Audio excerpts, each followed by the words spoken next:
सहर Gul Khan super hit होने के बाद इन्होंने फैसला किया कि मैंने अब डेब्यू सॉन्ग करना है। तू पास बैठे तो डेब्यू सॉन्ग आपने किया है परवाह नहीं, परवाह नहीं। तो आपने इतना अरसा परवाह ही नहीं की कि मैं डेब्यू सॉन्ग भी करना चाहता। चाहे सवार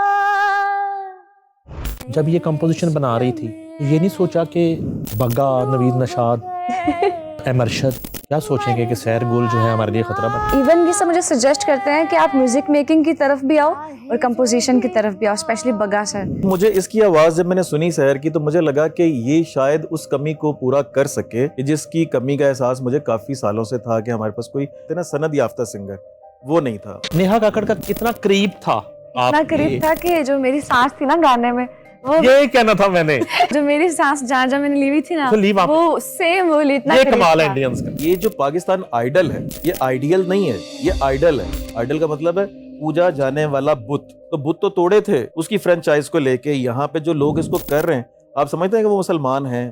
कंपोजिशन को तो आपने हाथ डाल लिया। कभी हमें ज़हन में आता है वो कोई लिखने का कि किसी दिन इधर आप फोन करेंगे सर मैंने लिख भी खुद ही लिया है।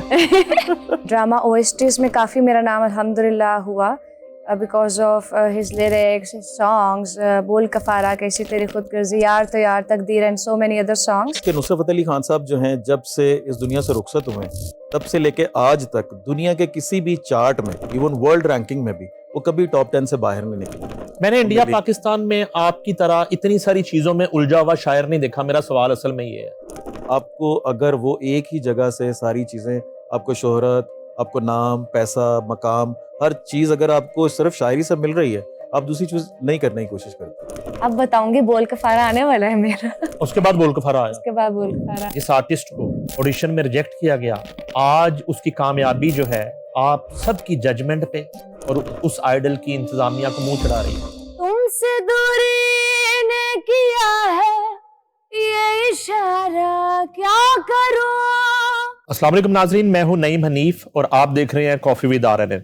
हमेशा की तरह बहुत ही खूबसूरत मेहमानों के साथ हाजिर खिदमत हूं। मेरी मुराद है बोल कफारा से शोहरत पाने वाली और दुनिया भर में पाकिस्तान का नाम रोशन करने वाली गुलकारा सहर गुल खान से। Welcome to the show miss.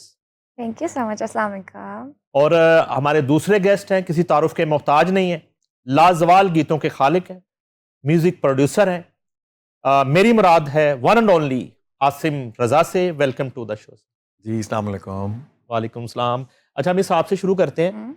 बड़ी हैरानकुन खबर है मेरे पास नाजरीन कि जब से मैं जर्नलिज्म कर रहा हूँ या जब भी कोई सिंगिंग के शोबे में आता है तो उसके एक बड़े लंबे चौड़े लवाजमात होते हैं, गंडा बांधना पड़ता है, रस्में करनी पड़ती हैं, फिर जो है ना एक सिंगल सॉन्ग करना पड़ता है, उसका वीडियो करना पड़ता है, फिर एक एल्बम करना पड़ता है। बाज़ का पता चलता है 2-2 3-3 एल्बम हो गए हैं, फिर डेब्यू होता है। सहर गुल खान सुपर हिट होने के बाद इन्होंने फैसला किया कि मैंने अब डेब्यू सॉन्ग करना है और डेब्यू सॉन्ग आपने किया है परवाह नहीं। परवाह नहीं। तो आपने इतना अरसा परवाह ही नहीं की कि मैं डेब्यू सॉन्ग भी करना सकता। ये माजरा जरा पहले आप बताएं तो फिर मैंने सर से पूछा। It's all about Asim sir, क्योंकि जिस तरह से मैंने आसिम सर को ऑडिशन दिया और उन्होंने प्रॉपर डिज़ाइन किया कि स्टार्टिंग कैसी होनी चाहिए एंड स्लोली स्लोली आगे हम लोगों ने कैसे फॉरवर्ड करना है। और मैं डे 1 से ओरिजिनल्स करना चाह रही थी with proper videos, but definitely Asim sir knows better than me और उन्होंने ड्रामा OSTs में काफ़ी मेरा नाम अल्हम्दुलिल्लाह हुआ because of his lyrics, his songs, बोल कफारा, कैसी तेरी खुद गर्जी, यार तो यार, तकदीर and so many other songs. And because of my audience, मेरी एक ह्यूज लिसनर्स, मेरे एक स्पेसिफिक लिसनर्स हैं जो कि कॉन्सर्ट्स में मुझे सुनने के लिए आते हैं। एंड अभी मुझे लगता है, पहले मुझे लगता था कि ये सही नहीं है, मुझे ओरिजिनल्स भी करने चाहिए, लाइक डिफरेंट कैटेगरीज में फॉल होना चाहिए, लेकिन अब मुझे लगता है कि बिल्कुल ठीक हुआ है जो भी हुआ है और होता तो वही है जो अल्लाह ताला ने डिसाइड किया होता है। सो अल्हम्दुलिल्लाह आई एम ओके। आप वैसे कभी गाहे बगाहे कहती रही कि कोई अपना सॉन्ग भी कर लिए? मैंने बहुत कहा है, मैंने चिल्ला के, मैंने बहुत लड़ाई झगड़े करके मैंने बहुत कहा है, लेकिन अभी मुझे लगता है कि अभी ओरिजिनल्स की जिस तरह की प्लानिंग है और सारा फोकस अब ओरिजिनल्स पे है, तो जो होता है अच्छा ही होता है। मैं हैप्पी हूँ।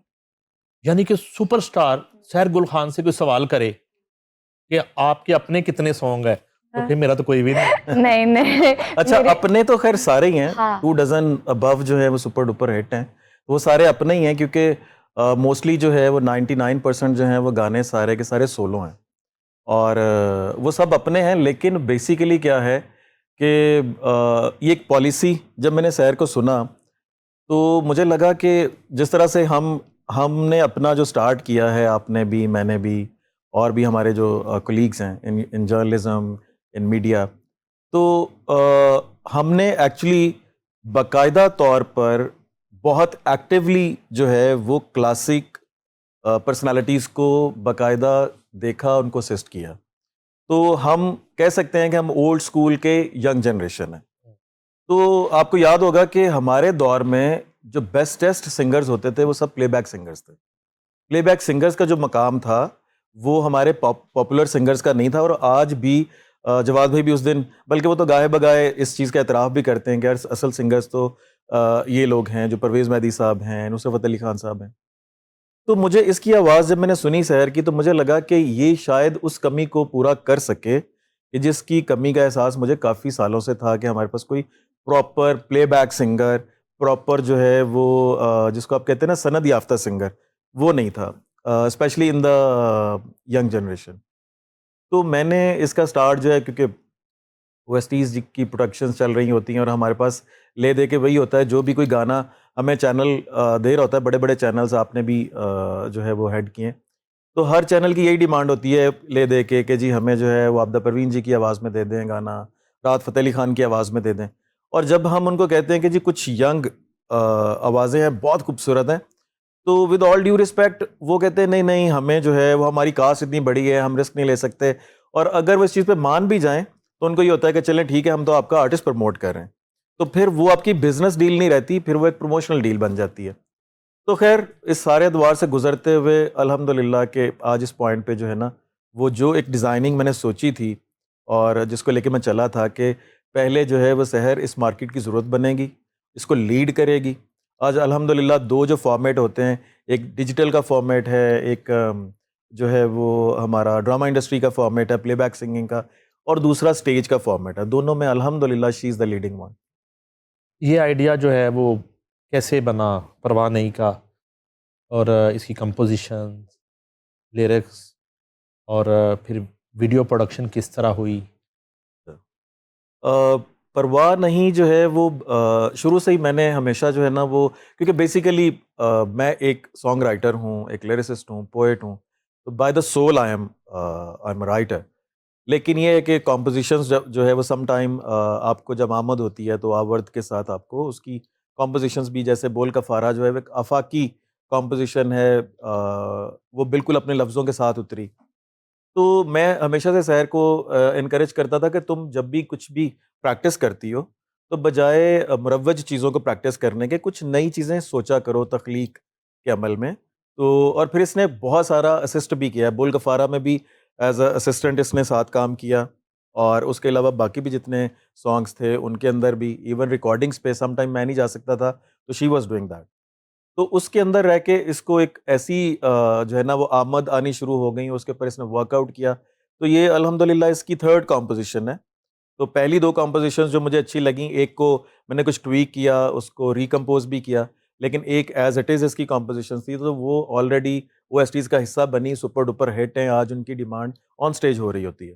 तो इससे इसका भी जो है वो काफ़ी मोराल भी बढ़ा। और आपको पता है ये सारी जो गेम है हमारी इंडस्ट्री की, वो टोटली डिपेंड करती है कि how the confident you are. तो एक कॉन्फिडेंस आ जाता है जब आपने गाना जो है वो खुद से कंपोज किया और बाद में जो है वो पाकिस्तान के बेस्ट फेसेस जो होते हैं वो उसको प्रोएक्ट कर रहे होते हैं, तो आपको लगता है कि यार यू आर एग्जिस्टिंग समवेयर। तो ये बहुत अच्छी कॉम्पोजिशन थी। सैर ऐसे ही गुनगुना रही थी, तो मैंने कहा ये बहुत अच्छी है, इसको जो है ना बाकायदा अस्थाई अंतरे की तरह बनाओ। तो चूँकि ये हमारी तरह से वो वाला अस्थाई अंतरा नहीं बनाती हैं जिस तरह से कि हमने ज़रा थोड़ा टेक्स्ट बुक स्टाइल में बनाते हैं। हाँ। तो इसने अपने स्टाइल का बनाया, मुझे बहुत अच्छा लगा। देन आए इवन कुछ लिरिक्स जो हैं वो भी सैर के साथ थे, बट वो मैंने उनको टोटली जो है वो रून अप किया और एक नए आइडिया के साथ, क्योंकि सहर एक बेसिकली एक रिबेलियन जो है ना वो सोल है, इसने अपने सोसाइटी जहाँ से ये बिलोंग करती है उसमें से भी निकलना और यहाँ तक आना, तो मुझे लगा कि इसका जो परफेक्ट टैग है इसके फर्स्ट सॉन्ग का, वो परवाह नहीं होना चाहिए, क्योंकि जब ये अपने उस जोन में होती है तो ये समटाइम मेरी भी परवाह नहीं करती है, तो ज़माने की इसने क्या करनी है। जब ये कंपोजिशन बना रही थी तो ये नहीं सोचा कि बग्गा, नवीद नशाद और एम अरशद और शुजा हैदर और ये सारे लोग क्या सोचेंगे कि सैर गुल जो है हमारे लिए ख़तरा बन गई? नहीं, मैंने बस ऐसे ऐसे सोचा तो नहीं है, लेकिन ये सब लोग ऐसे लोग हैं कि ये सब अप्रिशिएट करते हैं न्यू टैलेंट को, और और स्पेशली जितने बग्गा भी सर। आपने नाम लिए हैं सबके गाने सहर गा चुकी हुई हाँ, हैं, और OSTs। इसीलिए तो हाँ। कह रहा हूँ। जी जी। हाँ, इवन ये सब मुझे सजेस्ट करते हैं कि आप म्यूजिक मेकिंग की तरफ भी आओ और कंपोजिशन की तरफ भी आओ, स्पेशली बग्गा सर। तो ऐसा कोई सीन नहीं है। लेकिन ये वो तो चलो अप्रिशिएट कर रहे हैं, लेकिन मैनू पता है कि उन्होंने से खतरे दी घंटी बज गई। नहीं, अभी तो उन हस्ते होए ना मेरे हस्ते हो रही है। अब रिलीज हो गया है फर्स्ट सॉन्ग, अब कंसेक्टिव आते रहेंगे सॉन्ग्स? जी अल्हम्दुलिल्लाह, वेरी कंसेक्टिवली इंशाल्लाह। ये प्रॉमिस करवा लें। अच्छा। क्योंकि अच्छा, इसकी एक ज़रूरत भी महसूस हुई, उसकी वजह ये है कि, और बड़ा अच्छा आपने वैसे क्वेश्चन किया है आपके प्रोग्राम के तवज्जुह से, क्योंकि मेरे नज़दीक इस वक्त जो है वो सबसे ज़्यादा देखे जाने वाला आपका प्रोग्राम है, आपका चैनल है माशाल्लाह से। जितना कंटेंट आप प्रोड्यूस कर रहे हैं, मेरा नहीं ख्याल कि पाकिस्तान में इस वक्त कोई भी बड़ा या छोटा चैनल कर रहा होगा, और जितनी ज़िम्मेदारी के साथ, तमीज़ के साथ आपकी एक प्रॉपर जो है वो मुस्तनद प्रोडक्शंस होती हैं अल्हम्दुलिल्लाह। तो इसी के तवज्जुह से मैं भी ये बात करना चाहता हूँ कि हमारे यहाँ अनफॉर्चुनेटली हम कहते हैं जी ये ड्रामा इंडस्ट्री है, हम कहते हैं ये फिल्म इंडस्ट्री है, लेकिन यहाँ पे इंडस्ट्री के होने का कोई जो है ना वो 1% भी एग्जिस्टेंस नहीं है। ये कोई इंडस्ट्रीज़ नहीं है, ये हम, आप और सहर जैसे यंग, ओल्ड कुछ लोग हैं जो इंडिविजुअल्स के तौर पे ये काम जो है वो कर रहे हैं। और जिन लोगों ने इसको इंडस्ट्री के तरीके से ऑन किया हुआ है वो सेठ लोग हैं। उनको शुरू दिन से आदत है कि उन्होंने लोगों के हक गस्ब करने। तो अब आर्टिस्ट, आपने आर्टिस्ट को बहुत अंदर से देखा है, बड़े स्क्रैच से देखा है, बड़े से बड़े आर्टिस्ट, चाहे वो उस्ताद नुसरत फ़तेह अली खान हैं, चाहे वो आरिफ लोहार हैं, चाहे वो आबिदा परवीन है, आपने उनको जो है वो अपनी आँखों से आपने उनके साथ रह के उनको देखा है कि कितनी स्ट्रगल के साथ एक आर्टिस्ट ऊपर आता है, और उसके पीछे कितनी रियाज़त होती है, उसके पीछे कितना लोगों के लिए जो है ना वो रिपल्शन होती है। और जब वो सामने आता है तो एट द एंड क्या होता है कि उसकी सारी रॉयल्टीज़ जो है वो एक सेठ वहाँ पे बैठ के खा रहा है, जो मुल्क से बाहर बैठा है, एक सेठ यहाँ पे बैठ के खा रहा है। तो इसकी ज़रूरत इसलिए महसूस हुई कि अल्हम्दुलिल्लाह शहर के कोई इस वक़्त मोर देन 2 डज़न सॉन्ग्स हैं जो सुपर डुपर हिट हैं। इसके तकरीबन 18 सॉन्ग ऐसे हैं जो 20 मिलियन क्रॉस हैं, ठीक है? अभी रिसेंटली एक गाना है वो 180 मिलियंस के ऊपर है। आज तक ₹1 की मद में जो है वो शहर को कोई रॉयल्टी नहीं आई। उसकी वजह क्या है? क्योंकि वो सारे के सारे जो आप ओएसटीज़ करते हैं या आप जो भी कोई किसी के लिए भी करते हैं, जैसे कुछ ओएसटीज़ नहीं भी थे जो कंपनी डिफरेंट कंपनीज़ के लिए जो है वो गाने किए। उनकी रॉयल्टीज़ आपको नहीं मिलती, जबकि वो रॉयल्टी किसी भी कंपनी ने अपने जार में से निकाल के आपको नहीं देनी। वो आर्टिस्ट का हक है और उसको वो वैसे ही जो है वो आनी है मीडियम से। वो किसी ने उसको उठा के नहीं देनी। लेकिन इसके बावजूद ये हाथ-वाथ काट लेते हैं और ये इतना जो है ना वो हौलनाक किस्म का जो है वो सेटअप है कि यहाँ पे सिर्फ़ वही आर्टिस्ट सर्वाइव करता है कि जो अपना कुछ ज़ाती मवाद जो है वो गाहे-बगाहे चैनल्स के ऊपर डाल रहा होता है। और वो भी अगर उसको सही तरीके से जो है वो उसकी आबियारी कर ले, सही तरीके से जो है वो उसके ऊपर पहरादारी कर ले। तो रॉयल्टी की आज क्यों आप देखते हैं कि हमारे यहाँ, अच्छा, फिर हमें एक आदत है कि हम हर चीज़ की जो बैड वर्जन्स होते हैं ना, हम उस तरफ को ज़्यादा ट्रैवल करते हैं। मतलब अब जब ये चीज़ आई कि जी डिजिटल से पैसे आ रहे हैं, तो वो वाले आर्टिस्ट प्रमोट होने शुरू हो गए जो अब्यूज़िव कंटेंट बना रहे हैं। अभी हमारे फेस्टिवल्स के नाम पे जो है वो यहाँ पे मुख्तलिफ बड़ी-बड़ी कंपनीज़ हैं, जिनको सारी यहूदी लॉबी जो है सपोर्ट कर रही होती है, और वो खड़े होके गालियों वाले लिरिक्स, ठीक है? जो ना आप सुन सकते हैं ना मैं, इवन कि मुझे हैरत है, इतने बड़े-बड़े वो बन चुके हुए आर्टिस्ट, मुझे तो उनके नाम भी नहीं आते, ना ही मैंने कभी उनका गाना सुना है। लेकिन जब आँखों के सामने से वो गुज़रता है जिसमें बाकायदा अब्यूज़िव लैंग्वेज यूज़ हुई होती है, तो मैं तो, एक बहुत बड़ी आर्टिस्ट है, तो मुझे इत्तेफाक हुआ तो मैं वो आमना सामना नहीं हो सका, वरना मैंने उनसे पूछना था कि आपका बेटा जो गाने गाता है तो क्या आप खुद भी वो गाने सुनती हैं? लेकिन वो मैंने तो पूछना था, वो नहीं पूछ सका। उसके बाद मैंने एक शो में देखा कि वो खुद खड़ी होकर एंजॉय कर रही हैं उन गानों को। मिस वो परवाह नहीं, परवाह नहीं करते। वो तो ज़रा थोड़ा-सा Sure. सुनाइए ज़रा अपने फैन्स के लिए। Especially for RNN TV. Thank you.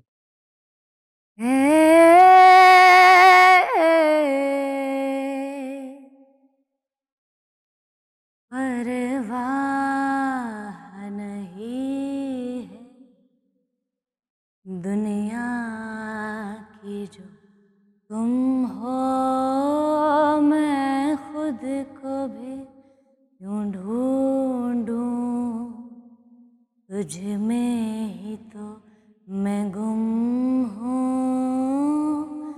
बेपनाह।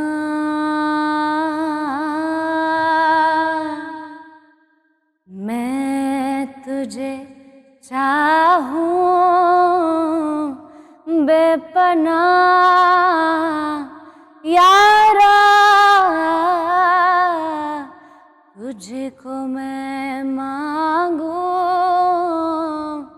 फिर से दोबारा, तेरे होने से मेरा होना है, तू ना हो तो मैं बेहाल, तू पास बैठे तो मिले सुकून मुझको, करे जमाना चाहे सवार, तेरे इश्क में डूब कर मर जाना है, चाहे जो भी हो वो हमने कर जाना है, तेरे इश्क में डूब कर मर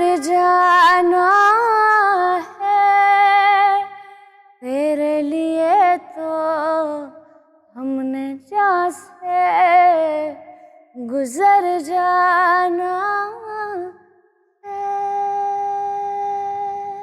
बहुत अच्छा, जी, क्या बात very है। nice. Thank you sir. यानी कि डेब्यू सॉन्ग करते हुए भी आपने मेलोडी जो है उसका इंतखाब किया और बड़ा ज़बरदस्त सॉन्ग है माशाल्लाह, बेस्ट विशेस है सॉन्ग के साथ। अच्छा, एक सवाल जो है आपके करियर को लेके और आपके काम को लेके, जब आप शायर भी हैं और आप म्यूज़िक इंडस्ट्री के सफ़े अव्वल के लोगों में आपका शुमार जब हो गया, फिर आप म्यूज़िक प्रोड्यूसर भी बन गए, फिर आपने एक आर्टिस्ट को जो है फुल फ्लैज जो है एक उसकी मैनेजमेंट भी कर ली। तो इस सारी सूरत हाल में वो आसिम रज़ा इंसाफ कर पा रहा है अपने काम के साथ? जब कोई प्रोजेक्ट आप बनाते हैं, करते हैं, तो वो जो सबके लिए दस्तयाब था आसिम रज़ा, आज वो दस्तयाबी है? मेरा ख्याल है कि जैसे हमें ज़िंदगी मिलती है ना नईम साहब, आपकी एक ज़िंदगी है, आपकी एक लाइफ है, आपने जो है वो कहाँ से लेके कहाँ तक का सफ़र किया, एक ट्रैवलिंग है, एक जर्नी है आपका। मेरी भी है, सहर भी अपने एक जर्नी के लिए जो है वो चल रही है। तो मेरा ख्याल है कि हमें सबसे ज़्यादा अपने बारे में सोचना होता है कि हमारे मैं तो इस तरह से अपने आप को लेके मैं तो इस तरह से सोचता हूँ कि मैंने जिनको आइडियलाइज़ किया है, जैसे उस्ताद नुसरत फ़तेह अली ख़ान हैं, जैसे कि माइकल जैक्सन हैं और इस तरह के जो वेट वाले आर्टिस्ट हैं, उनके जाने के बाद भी उनका काम जो है वो सराहा जा रहा है। आज भी आपको पता है कि नुसरत फ़तेह अली ख़ान साहब जो हैं, जब से इस दुनिया से रुखसत हुए हैं, तब से लेके आज तक दुनिया के किसी भी चार्ट में, इवन वर्ल्ड रैंकिंग में भी, वो कभी टॉप 10 से बाहर नहीं निकले। अभी आने से पहले ही कल रात को मैं देख रहा था लेट नाइट में, तो अभी भी 5th नंबर पे जो है वो उनका वो चल रहा है। आप पाकिस्तानी चार्ट में भी चेक कर लें, आप इंडियन चार्ट में भी चेक कर लें। तो मुझे लगता है कि जब एक आर्टिस्ट दुनिया से जाता है, वो चाहे सागर सिद्दीकी है, अभी देखें ना इकबाल साहब, उनको बड़े बड़े जो है वो ईरानी सदूर जो हैं वो उनको कोट कर रहे हैं, इकबाल लाहौरी, और वो इस तरह से। तो आर्टिस्ट का ये होता है कि उसके जाने के बाद अगर उसका काम जिंदा है और उसको सराहा जा रहा है, तो इससे बड़ा तमगा कोई नहीं होता, इससे बड़ी जो। तो मुझे एक आपने बात की ना, तो मेरा बेसिकली क्या है कि मैं पहले म्यूजिक प्रोड्यूसर बना, म्यूजिक पब्लिशर बना, फिर जो है वो आपके सामने स्टूडियो ऑनर था। फिर ये है कि जिस तरह मुख्तलिफ घराने हैं गायकी के, शाम चुरासी घराना है, जिस तरह से पटियाला घराना है, जिस तरह से कवाल बच्चों का घराना है, इसी तरह से हमारा भी एक घराना है जिसको आप मैनेजमेंट घराना कह सकते हैं। तो आपके दोस्त भी हैं, मेरे जो पेरेंट फिगर हैं उस हाजी इकबाल नकीबी साहब, तो उनके बाद मैं, तो ये मैनेजमेंट तो अंदर वो है। हाजी इकबाल ने के भी तो मैनेजमेंट की यूनिवर्सिटी हो गई। जी बिल्कुल यूनिवर्सिटी, और वो मेरा ख्याल है कि उनका सबसे कामयाब शागिर्द हूँ मैं इस मामले में। फिर ये उनसे सीखा, फिर मौका मिला खान साहब को असिस्ट करने का, बाद में लेटली उनके जो प्रोडक्शन थी उनको प्रोड्यूस भी किया। तो खुर्रम अलाहाबादी साहब को बाकायदा जो है मैं उनका शागिर्द हुआ, शायरी वहाँ से ली।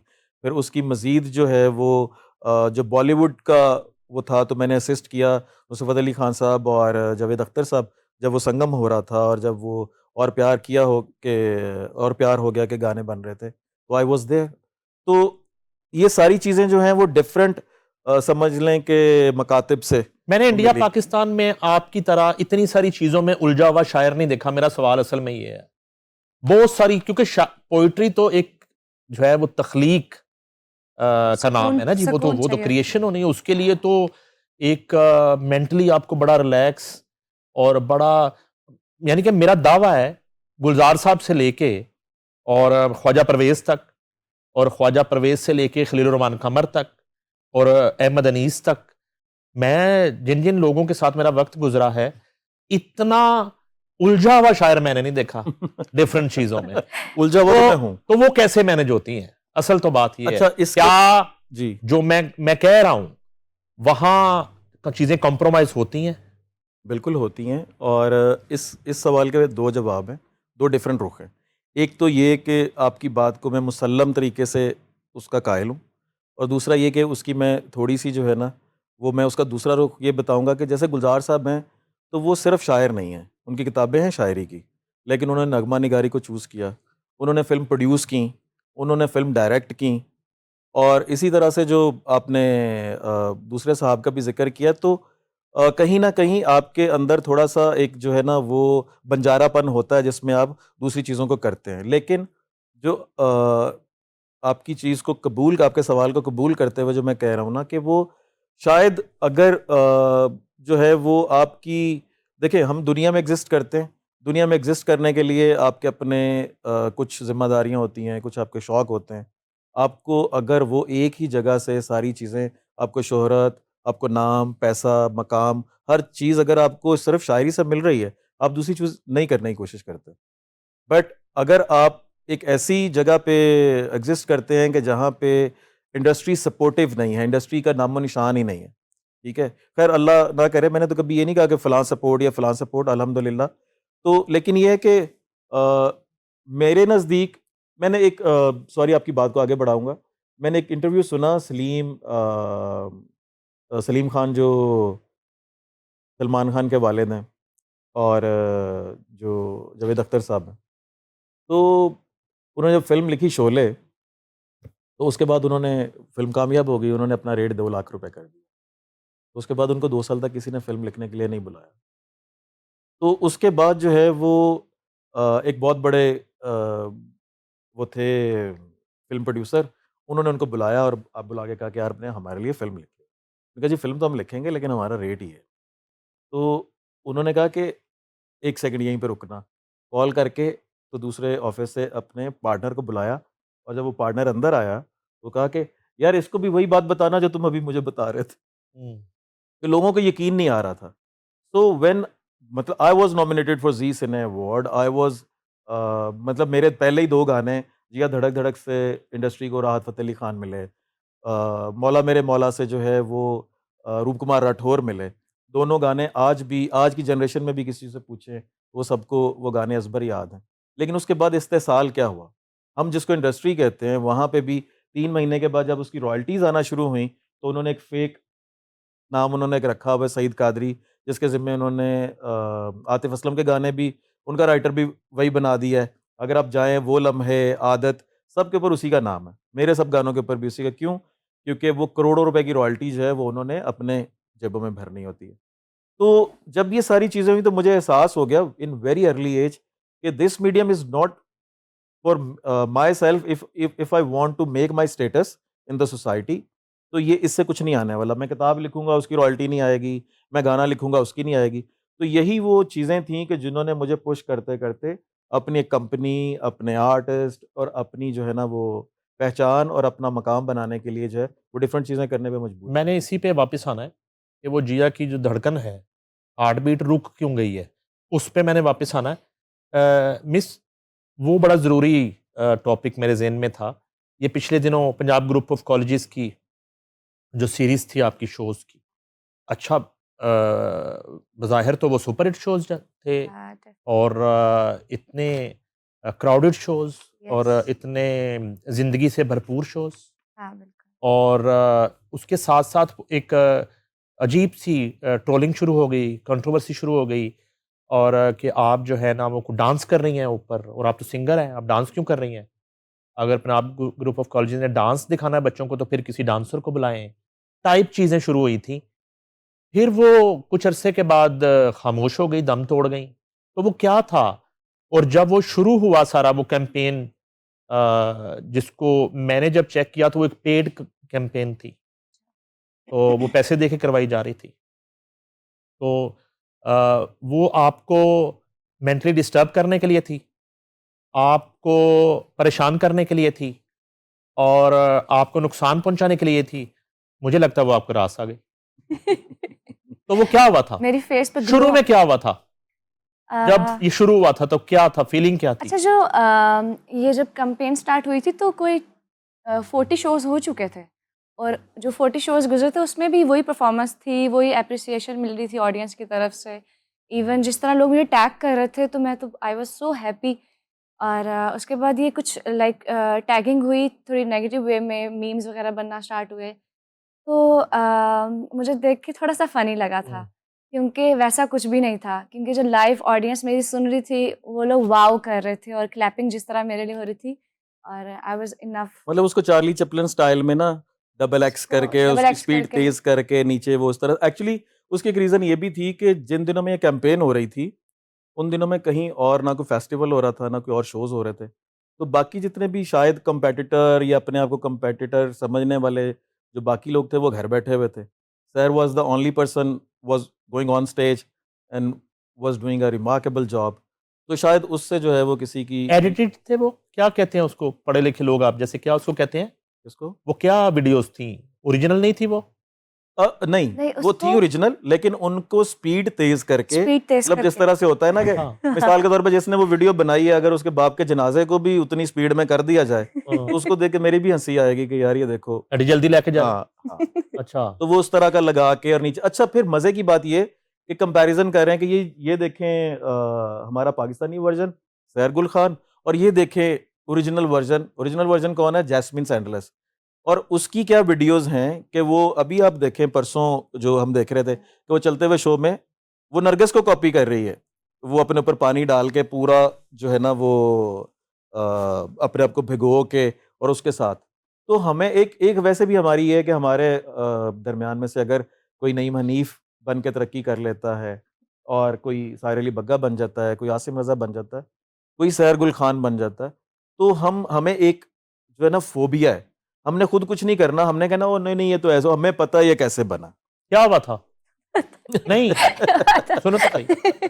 ये पहली दफ़ा हुआ था इस तरह का ये- हमला?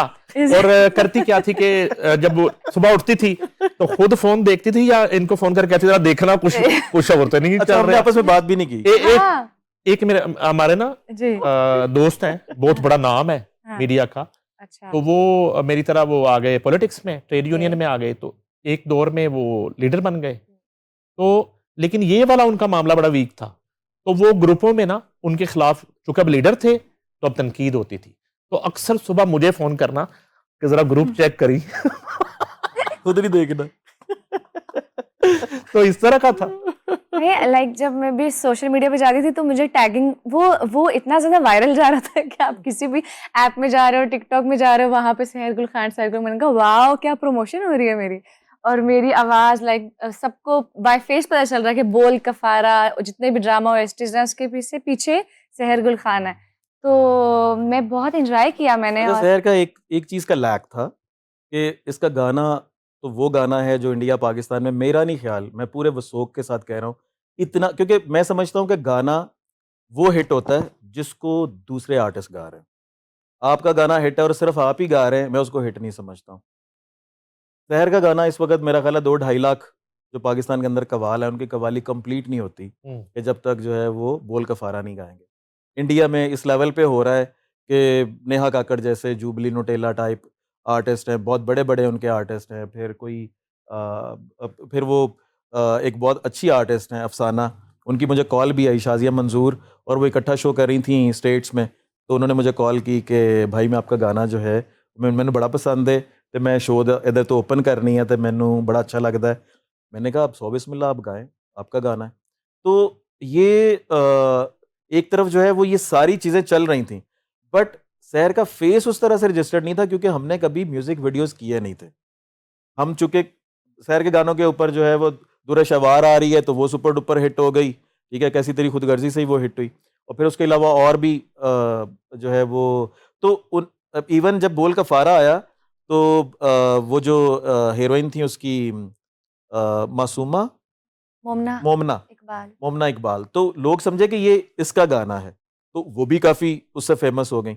तो शहर की आवाज के साथ जिस तरह अक्सर फिल्मों में होता था कि ये जी वहीद मुराद का नया गाना आया है, ये जी शान का नया गाना आया, तो किसी को नहीं पता कि पीछे वारिस बेग गा रहे हैं या पीछे अनवर रफी गा रहे हैं, जब तक कि वो करेंगे। नेहा काकड़ का कितना करीब था इतना करीब आपके, था कि जो मेरी सांस थी ना गाने में वो ये कहना था मैंने। अच्छा, मेरी ये अच्छा सांस, वो अच्छा ये बताओ बताएं जरा। हाँ जो मेरी सांस जहाँ जहाँ मैंने ली हुई थी ना उसे लीव आप, वो सेम वो इतना ये करीब कमाल है था। इंडियंस का। हाँ ये वैसे ये है। इंडियंस का, इंडियन वेल डन।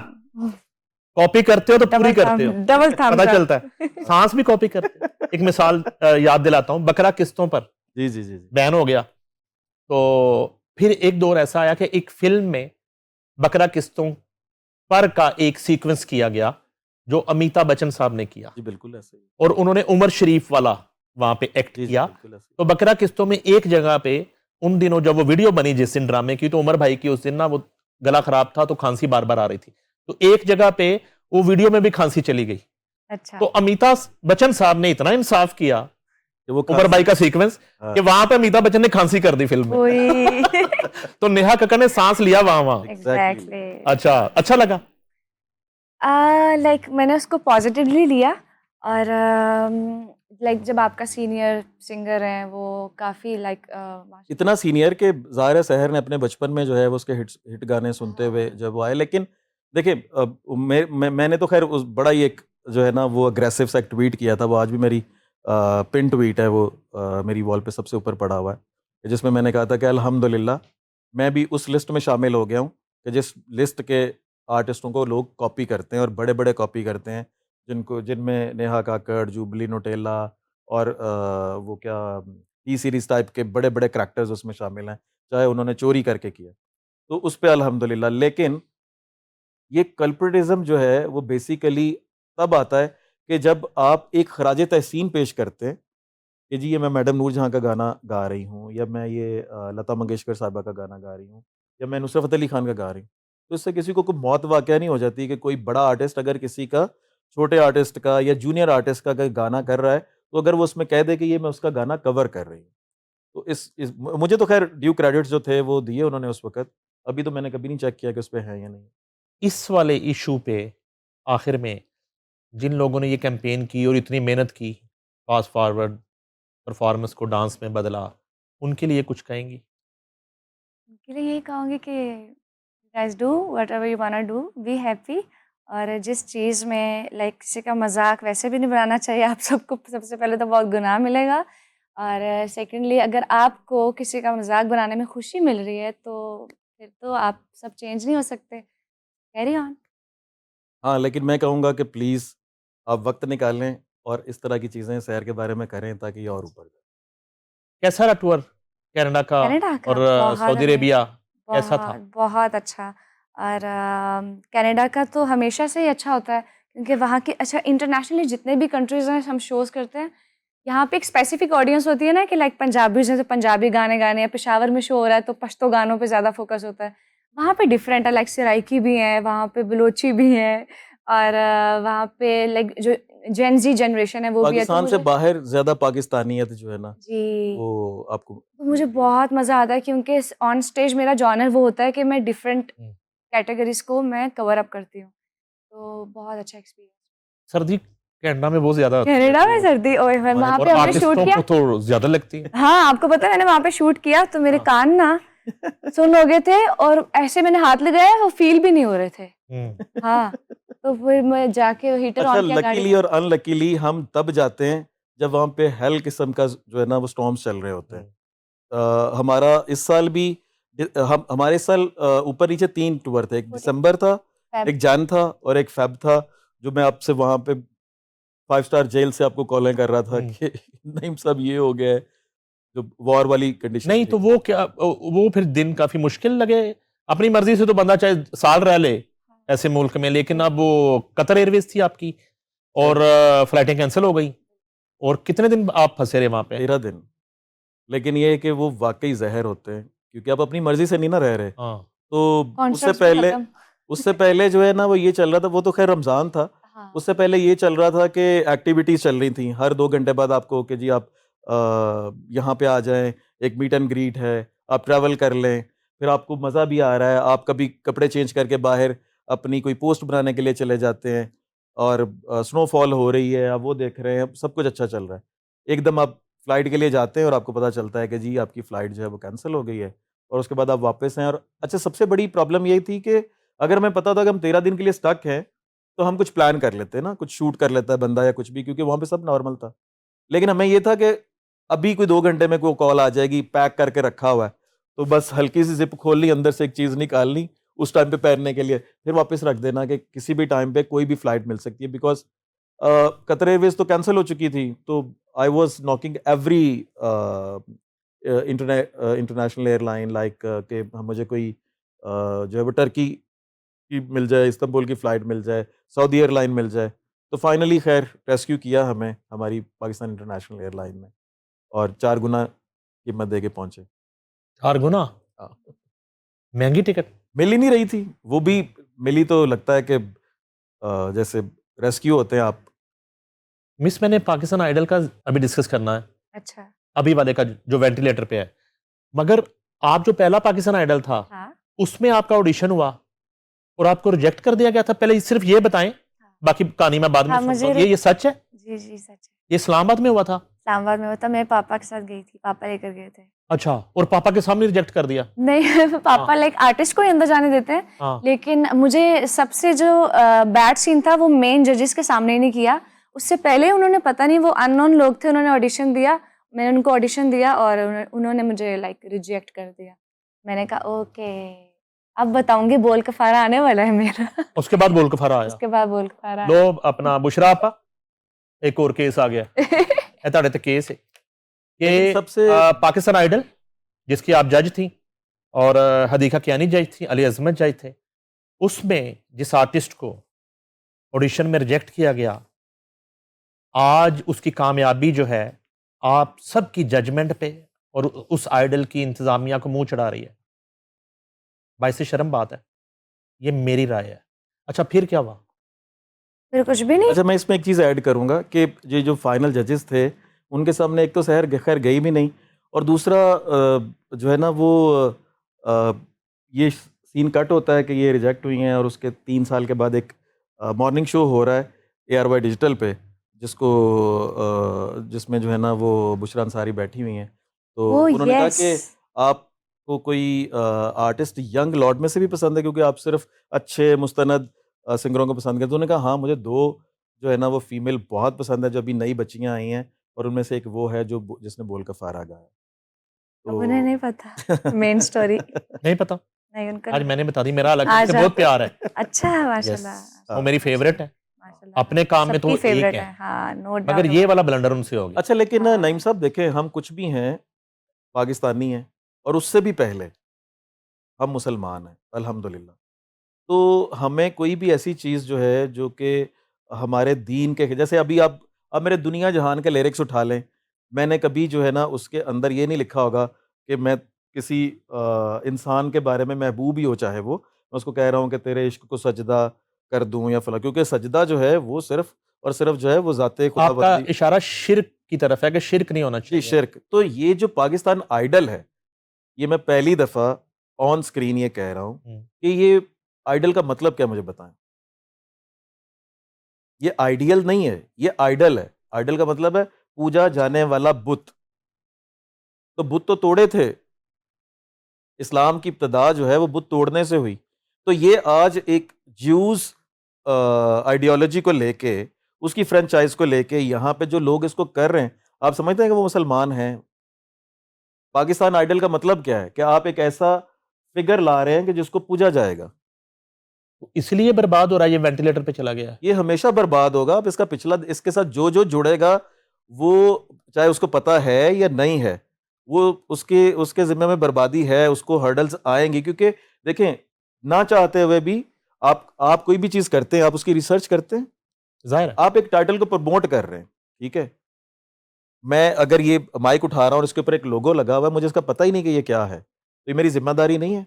मैं कोई टिकटॉकर तो हूं नहीं कि जो मुंह में आएगा बोल दूंगा और बाद में उस पर शर्मिंदगी भी नहीं अच्छा, करूंगा। एक तो ये पॉइंट, दूसरा पॉइंट कि इतने मशकूक चीजें हुई हैं और वो फंस गया आइडल, और नए टैलेंट के जज्बात के साथ जिस तरह खेला गया है, और मामला ही कुछ और था।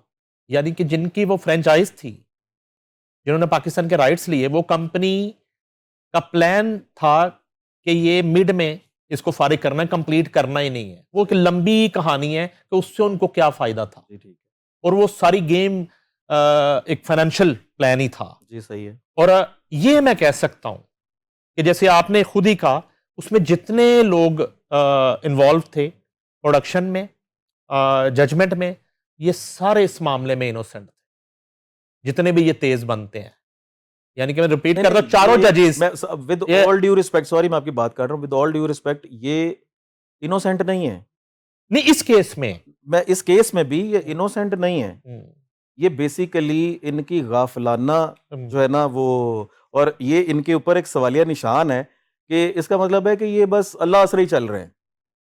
इधर से पैसे पकड़ लेने, उसका फोन सुन लिया, उसको डेट बता दी। इवन बड़ी बड़ी कंपनीज जो इन्वॉल्व थी, तो ये किस मतलब उनको ये नहीं पता कि जिस टाइटल को प्रमोट कर रहे हैं इसका मतलब क्या है। मैं तो, आपने मुझे देखा है, मैंने ज़िंदगी में कभी भी किसी की चीज़ के ऊपर भी जरा नहीं की। 10 चीज़ें मेरे आगे से गुजरती हैं, मैंने कभी उनके ऊपर तनकीदी नज़र, मेरी अपनी राय होती है जो मैं अपने हल्का, बिल्कुल जो करीब का हल्का अहबाब है उसके अंदर मैं डिस्कस करता हूँ। ऑन स्क्रीन मैंने कभी नहीं कहा। बट ये इस लेवल की है कि अगर मैं इसके ऊपर बात नहीं करूँगा, और उसके लिए मैंने बड़ा रोक के रखा हुआ था क्योंकि मैं ऐसी चीज़ों का हिस्सा नहीं बनता। बट जो कोई भी पाकिस्तान आइडल का हिस्सा बना है, उसको माफ़ी मांगनी चाहिए कि वो इस टाइटल को प्रमोट कर रहा था। और अगर उनकी जान इस माफ़ी से ही छूटती है, तो ये भी उनके लिए एक घाटे का सौदा नहीं है। और दूसरा जो है वो ये है कि एक सुरशेतरा हो रहा था, याद होगा आपको, और आप भी उन चीज़ों को देख रहे थे, और बहुत अच्छा टैलेंट उसमें भी वो हुआ। तो उसमें हमारी एक आर्टिस्ट थी सारा रज़ा खान, उस वक्त उसका अच्छा नाम था। तो हम चूँकि सारे अली बग्गा का स्टूडियो, हम वहाँ पे रिकॉर्डिंग्स वगैरह कर रहे थे, तो उसने पूछा कि मुझे बार-बार फ़ोन्स आ रहे हैं, तो क्या मुझे उसका हिस्सा बनना चाहिए? क्योंकि मैं तो एक रजिस्टर्ड आर्टिस्ट हूँ, मैं काम कर रही हूँ, आपने मेरे फ़िल्म के गाने रिकॉर्ड किए हैं, आप मेरे लिए ओएसटीज़ कर रहे हैं। तो मैंने उससे कहा कि ये जो हमारी मौसीकी के ये इस तरह के जो प्रोग्राम्स होते हैं, इसमें कोई हारता-जीतता नहीं है। ये बेसिकली तुम जितने ज़्यादा गाने इसमें गा सकोगी, उतनी ज़्यादा तुम्हारी जीत है। ताकि तुम्हारा बेसिकली क्या है कि शहर को जितना मौका मिला है अपने गानों को लोगों के सामने परफॉर्म करने का, वो बेसिकली इसका एक कनेक्शन है अवाम के साथ। वो जितना रिश्ता मजबूत होगा, उससे किसी को कोई फ़र्क नहीं पड़ता, किसी का कोई दम वाला पानी आ जाए, किसी का कुछ आ जाए। अवाम का जब आपसे रिश्ता मजबूत है, वो आपसे मोहब्बत करते हैं, उन्होंने आपको आइकॉन बनाया है। तो वो हर तरह की जो है ना वो, अभी आप देख लें, हम जो मर्ज़ी कर लें, जेल में डाल दें किसी को, ये वो, आप उसके बाद जो है वो मोहब्बत वहीं की वहीं है। तो इसलिए आर्टिस्ट के साथ एक मोहब्बत का रिश्ता होता है, उसकी अपनी आर्मी जो है वो क्रिएट हो रही होती है, वो अपनी आर्मी बिल्ड कर रहा होता है। और यहाँ पे जितने लोग थे सबकी अपनी अपनी आर्मी है, चाहे वो फवाद खान है, चाहे वो राहत फ़तेह अली खान है, चाहे वो दूसरे ज़ेब बंगश हैं, बहुत अच्छी आर्टिस्ट हैं। तो ये इतनी सी रिसर्च तो करनी चाहिए ना, कि आप जो लिरिक्स गा रहे हैं, आपको उसकी भी रिसर्च करनी चाहिए कि इसके मीनिंग क्या है। आपके आगे एक पेपर आया है, तो आप बस ऐसे ही पढ़ देंगे। आपने कभी रजिस्ट्री पे तो इस तरह साइन नहीं किया, तो दिस इज़ योर सिग्नेचर ना। आप एक टाइटल को प्रमोट कर रहे हैं और उसका मतलब है एक पूजा जाने वाला बुत, पाकिस्तान आइडल, और आप उसको प्रमोट कर रहे हैं। तो मैं तो ऐसा नहीं हूँ, अगर मेरी वैसी फितरत हो, तो मैं तो केस कर देता। तो ये ऐसी चीज़ें हैं, और इसने, जैसे आपने कहा ना कि उनका मकसद ये था, तो ये मेरे ख़्याल में जैसे दुश्मन मुल्क कुव्वतें होती हैं, जिनका मकसद ही ये होता है कि वो अपने इंडिविजुअल या बड़े मकासद के लिए जो है वो लड़। अब आप ये देखें, इस सारे मामले में आप ज़्यादातर कह रहे होते हैं ना कि हमारा इनोसेंट जो टैलेंट है उसका उसका कोई नुकसान नहीं हुआ। ऐसे-ऐसे चेहरे सामने आए हैं, ऐसी-ऐसी आवाज़ें सामने आई हैं कि अगर मुझे ज़रूरत पड़ेगी उनमें से किसी की, तो मैं किसी को पूछूँगा नहीं, मैं ढूँढ के कॉल करूँगा कि मुझे तुम्हारी इस प्रोडक्शन के लिए तुम चाहिए हो। और मैं भी कर रहा हूँ, सारे अली बग्गा भी कर रहे हैं, नवीन नशाद भी कर रहे हैं, और भी जो बड़े प्रोड्यूसर्स हैं, तो वो सब लोग सामने आ गए, उनका कोई नुकसान नहीं हुआ। नुकसान हुआ है हमारी जो मौसीकी उभर रही है, जो हमारी इंडस्ट्री बन रही है, वो एकदम से उसके ऊपर से जो है ना वो ख़त्म हो गया। जो आपका कॉन्फिडेंस होता है, जो वो आपने नाम एक कमाया है, वो नाम ख़त्म हो जाता है आपका। और इसके अंदर आपने देखें कि चुन-चुन के हर जगह से बड़े नाम उठाए गए। फवाद खान, राहत फ़तेह अली खान अपने-अपने जगह पे पिलर्स हैं। इवन जो कंपनी उसको प्रोड्यूस कर रही थी, आप भी पर्सनली जानते हैं, मैं भी जानता हूँ, नदीम जे पाकिस्तान का बहुत बड़ा नाम, आपके भी दोस्त हैं, मेरे भी भाइयों की तरह। तो इतना बड़ा क्रेडिट, उमर शरीफ साहब का भी आप ज़िक्र कर रहे थे, उनके इतने बड़े शोज़ किए उन्होंने। तो इन सब लोगों ने, और ये कुछ छोटी चीज़ें, इन्होंने पूरी दुनिया में यूएनओ तक परफ़ॉर्म कर लिया, आपने यूनिवर्सल स्टूडियो परफ़ॉर्म कर लिया, आपने जो है वो हॉलीवुड में जाके जो है वो आपने एक्ट कर लिया। तो इतना कुछ करने के बाद भी अगर आपको ये नहीं पता कि आप ट्रैप हो रहे हैं, तो आई थिंक कि फिर आपको जो है ना एक अच्छा कंसल्टेंट रखना चाहिए, जो मेरे जितना समझदार ना हो, लेकिन चलो थोड़ा-सा तो हो। ये जो जितना आइडल बचा है, इसका अगर आपको कहा जाए कि आपने जजमेंट करनी है, जज बनना है, टाइम है? कर लेंगे। अच्छा, नहीं, मैं बिल्कुल भी इसकी इजाज़त नहीं दूँगा। उसकी वजह ये कि जजमेंट के लिए ना, नमाज़ पढ़ के जजमेंट दुआ के लिए करके जो है वो आपका अबूर होना ज़रूरी है। आपके सामने कौन आके क्या परफ़ॉर्म करने वाला है, उसके लिए आपका अबूर होना ज़रूरी है। तो जजमेंट के लिए जो तीनों लोग बैठे हुए थे, मुझे उनकी एक रत्ती बराबर भी उनकी कॉम्पिटेंसी पे कोई वो नहीं है। राहत Fateh Ali Khan, he is a living legend. और सब लोग एक्टिंग की वजह से जानते हैं। मैंने टाइम स्पेंड किया है फवाद खान के साथ। मैंने 4 साल उनके साथ जो है वो 3 सीज़न किए हैं। Pepsi battle of the band के वो जज थे, and he was the most competent जज इन दैट सेगमेंट। उनको जितना पता है म्यूज़िक का, तो वो एक सनद है। और ज़ेब बंगश बहुत अच्छी आर्टिस्ट, अपने गाने खुद कंपोज़ करने वाली, वो उतार-चढ़ाव का पता है। लेकिन ये है कि हम सब जो हैं वो मेरा सिर्फ़ कहने का मकसद ये है कि हमें कुछ भी करने से पहले जो है वो सोचना चाहिए कि हम क्या। आपने कभी देखा है कि मुझे जो है वो मैं एक पॉलिटिकल राइटर नहीं हूँ, ठीक है? जब कैम्पेन्स होती थीं, ये अभी पीटीआई के पैदा होने से भी पहले की मैं बात कर रहा हूँ।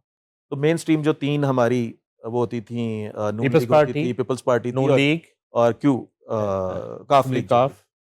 मैंने आज तक कभी किसी भी पॉलिटिकल एजेंडे का कुछ नहीं लिखा। लेकिन एक अपनी पॉलिटिकल अप्रोच तो होती है ना। मैंने कभी भी अपने पर्सनल अप्रोच को, अपनी पर्सनल चीज़ों को मुसल्लत नहीं किया अपनी कलम के थ्रू। मैं इतनी ज़िम्मेदारी जो है वो कल को मेरी कलम जो है वो एहतसाब में ना आए। अच्छा, ये जो जजेस हैं ना, इस वक्त तो ये मजलूम है और इन्होंने पता नहीं टैलेंट के साथ इंसाफ किया है, नहीं किया। खबर ये है कि थोड़े दिन बाद इंसाफ के लिए इनको असली जजेस के सामने जाना पड़ेगा, अच्छा, हकीकी जजेस के सामने, नहीं जाएँगे, कि साडा नाम सिर्फ जज सी। नहीं जाएँगे। नहीं जाएंगे? मेरा बिल्कुल मुझे पता है, क्योंकि अकाउंटेबिलिटी स्टार्ट हो जाएगी। इज्जत बचाने की कोशिश करेंगे? नहीं, अकाउंटेबिलिटी। अच्छा, आपको फिर प्रॉपर जो है वो देने पड़ेंगे ना, कि क्या आंकड़े क्या थे, क्या हाँ। आपकी जो है वो चीज़ें थी, तो और आप आप जब उसका एडमिट करेंगे। और उसका पार्ट क्यों थे? आपने चेक नहीं किया। अच्छा, मुझे याद आया कि जिया धड़क धड़क जाए, राहत फ़तेह अली खान का जी जी। बहुत बड़ा हिट हुआ आपका, ये सॉन्ग था। उसके बाद आपने नहीं लिखा उनके लिए, क्यों नहीं लिखा? वो बिजी हैं, और दूसरी बात ये भी है कि बहुत अरसे से उनका कोई हिट क्यों नहीं आ रहा? क्या वजह है? काम तो वो कर ही रहे हैं, यही काम करते हैं, तो हिट नहीं आ रहा उस तरह से ना, जैसे।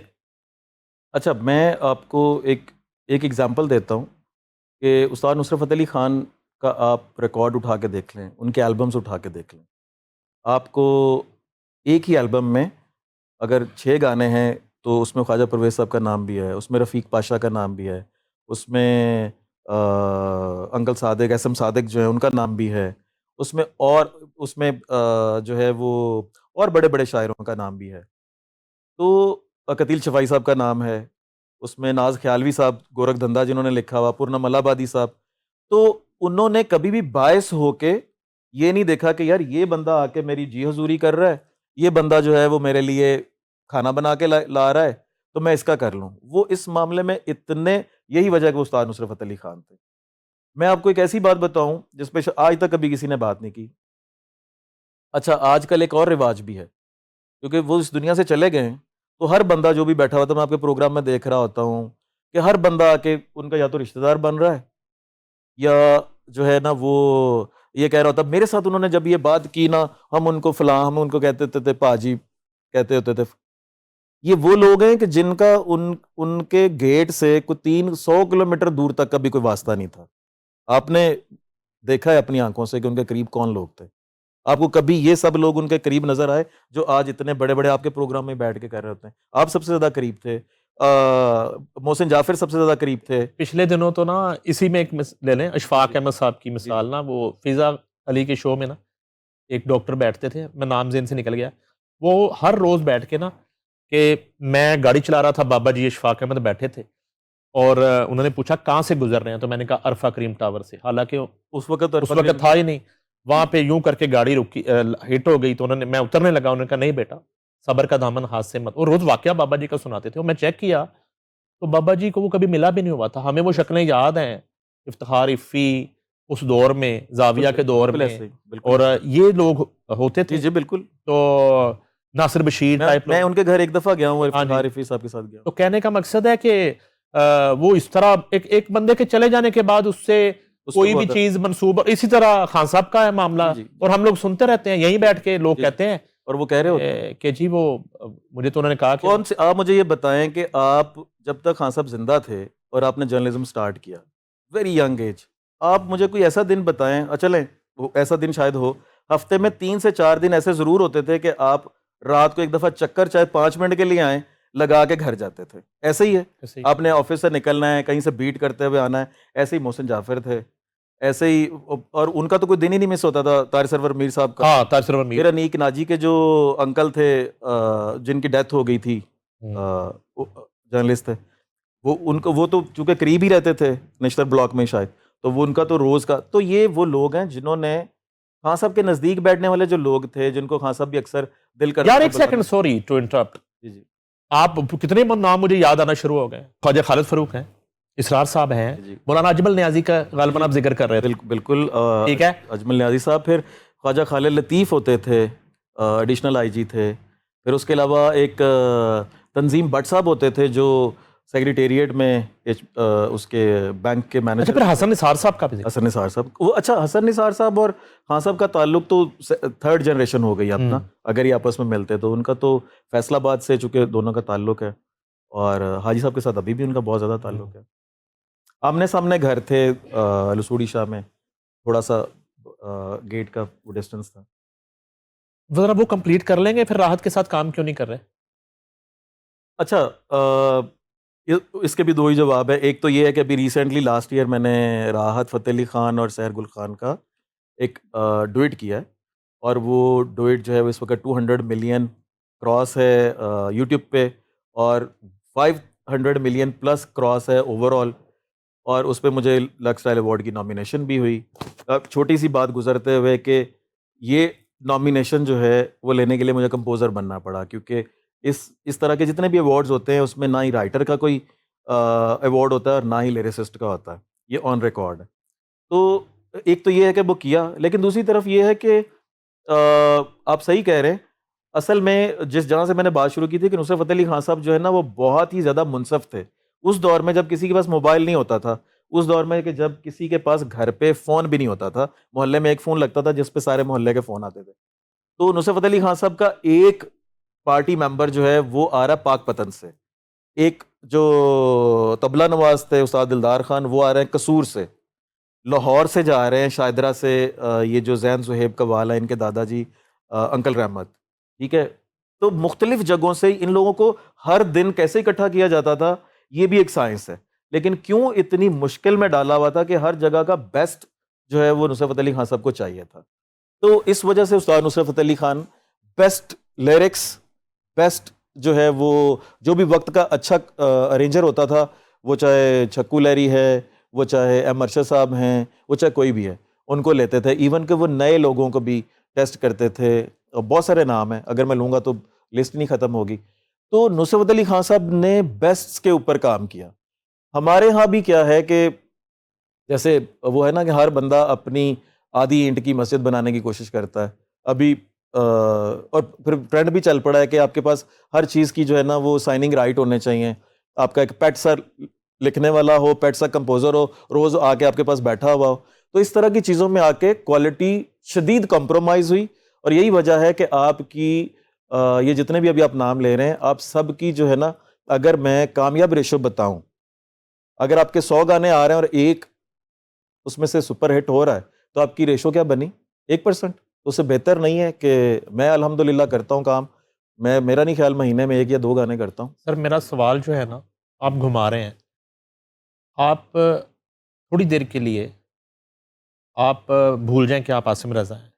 मेरा सवाल ये है कि आज राहत फ़तेह अली खान एक पैसे बनाने वाली मशीन की तरह सिर्फ शादी ब्याह जाके बिठा दिया, वो बाजे को करी जा रहे, गाना नहीं आ रहा उनका, उसकी वजह समझाएं। मैं कोई गाना, ऐसा गाना जिसे हम इस वक्त डिस्कस कर रहे होते बैठ के, हम गुनगुना रहे होते, इवन वो कर रहे होते हैं, ओएसटी भी हो रहे होते हैं, हमें नहीं पता चलता, वो फिल्मों के गाने भी गा रहे होते हैं। कोई एक फिल्म है, कोई नसीम विकी का कोई प्रोजेक्ट है, उन्होंने पूरी फिल्म का कोई म्यूजिक भी दे दिया है, लेकिन वो कहाँ जा रहा है म्यूजिक, वो उनसे हिट म्यूजिक क्यों नहीं बन रहा? मेरा सवाल ये है। उसकी वजह ये है ना कि आपके पास लिखने वाले ख्वाजा साहब के लेवल का, कतील शफाई साहब के लेवल का, या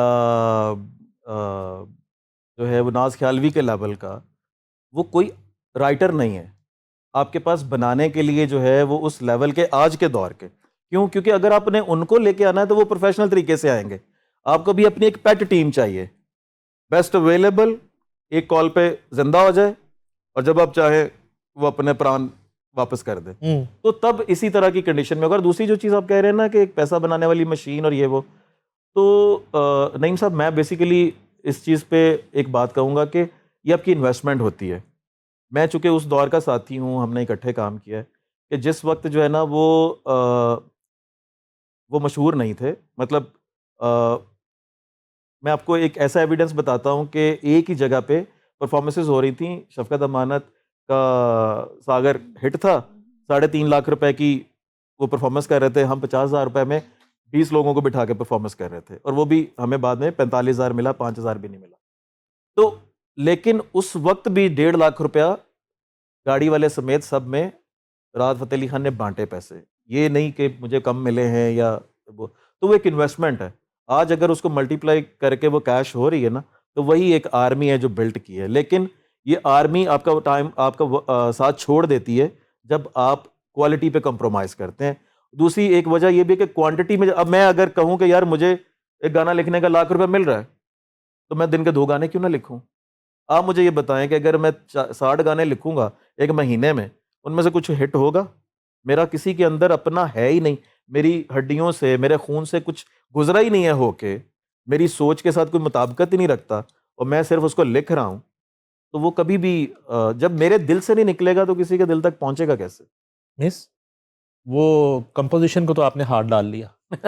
कभी एम जेन में आता है वो कोई लिखने का कि किसी दिन इधर आप फोन करेंगे सर मैंने लिख भी खुद ही लिया है तो आप रेस्ट करें अभी ये वाले प्रोजेक्ट में आप अगला डिस्कस करेंगे हाँ हैं मुझे लगता है अगला प्रोग्राम अलग-अलग कर रहे हैं। हैं? वाह, आमद होती वैसे लाइक आसिम सर मुझे खुद कहते हैं कि जब भी कोई कंपोजिशन बना रही होती हो तो उसमें खुद से वर्डिंग वगैरह यूज़ किया करो तो मुझे पता चलेगा कि तुम्हारे अंदर से कौन सा वो वर्ड निकल रहा है, उसको फिर मैं खुद उसको लाइक एक सेंटेंस की तरह उसको एक फेस दूंगा। तो इस तरह हुआ है लाइक जो OST था उसमें भी जो मैं कुछ कुछ वर्ड्स जो यूज़ हमने कर रही थी। पहला ओएसटी किया था, मैंने अभी आपको बताया ना कि उसमें कुछ वर्ड्स थे जो कि मैंने एज इट इज बेबसी। रहने दिए, लेकिन उनको फिर भी उनके ग्रामर सेट की, उनको जो है वो मीनिंगफुल बनाया। हमारे यहाँ ये भी सबसे बड़ी प्रॉब्लम चल रही है कि यहाँ पे अभी जो काम आ रहा है, आप यकीन करें कि वो सुन के हंसी आती है मुझे। अच्छा, फिर अब अगली बात ये कि अब चैट जीपीटी और एआई, चैट जीपीटी, आप यहाँ पे बैठे हैं, कोई आपसे सवाल करे कि आप यहाँ पे बैठे हैं, आपकी क्या वैल्यू, आप कहाँ से गुजर के आए, तो आप मेरा ख्याल है 6 साल तक बोलते रहेंगे कि मैं यहाँ से गुजरा, ये किया, वो किया, वो किया, वो किया। चैट जीपीटी तो जिसको इस वक्त लोगों ने अपना इमाम माना हुआ है, और एआई जिसके पीछे भाग रहे हैं, ठीक है, बड़ी बड़ी प्रोडक्शन है इस वक्त, 50 लाख रुपए लेके गाना बनाते हैं और एआई से निकाल रहे हैं बहुत बड़े बड़े सिंगर्स, बहुत बड़े बड़े प्रोड्यूसर्स। ये मैं आपको पूरी जिम्मेदारी से ये मैं आपको बात बता रहा हूँ, सॉरी कलेक्टिव डाटा है वो। जो आपने काम किया चैट जीपीटी पे वो पड़ा है, जो मैंने काम किया उस पर वो पड़ा है। आपने उससे कुछ पूछा, उसने उसमें से, आपने गलत भी पूछा, उसने उसको सेव कर लिया, मैंने उसको गलत बताया, उसने उसको सेव कर लिया।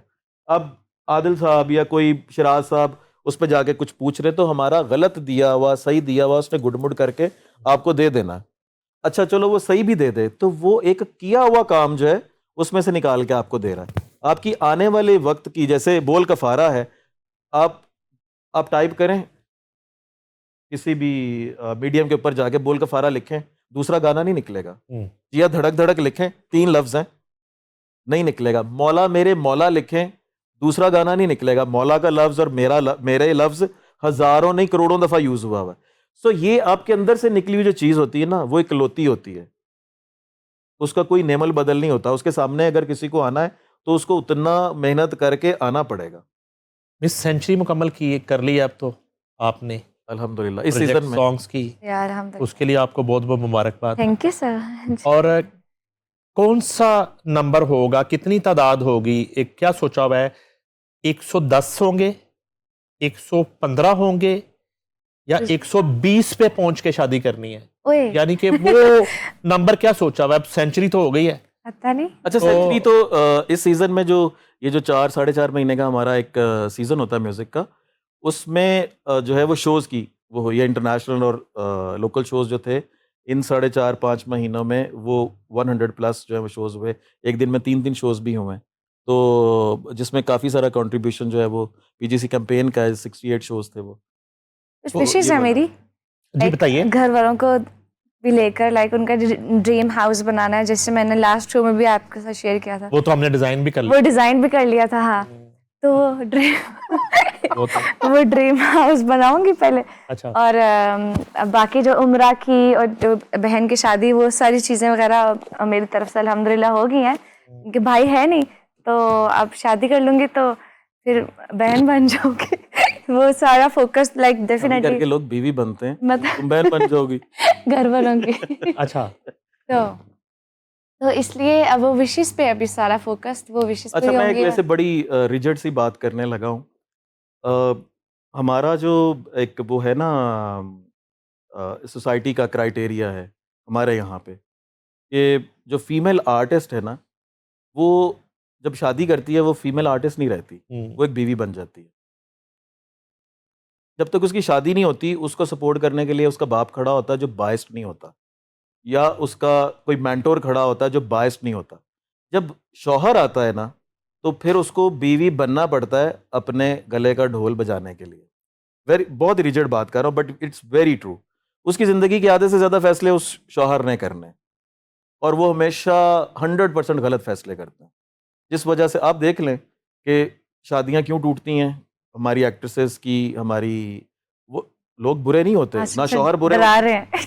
नहीं मैं डरा नहीं रहा हूँ, but it will definitely be अब तुम अगर चाहती हो कि जिंदगी में तुम शादी करना चाहो या कुछ भी, तुम्हें वो तुम्हें करनी चाहिए, बट जब तुम समझो कि मैंने काफी रिमार्केबल चीजें कर ली हैं, मैं भी अब यही कहना तुम्हारे चाहती ऊपर, क्योंकि हम अनफॉर्चुनेटली हम इंडिया में नहीं रह रहे, हम जो हैं वो इंग्लैंड में नहीं रह रहे, कि जहाँ पे जो है वो आपकी शख्सी आज़ादी का कॉन्सेप्ट और है। हम अल्हम्दुलिल्लाह पाकिस्तान में रह रहे हैं, और पाकिस्तान में जो है वो औरत को अपने फैसले लेने का जो है ना वो इतना इख्तियार नहीं है। हो गया ना, लेक्चर कंप्लीट हो गया। अब बताओ, वहीं से शुरू करो।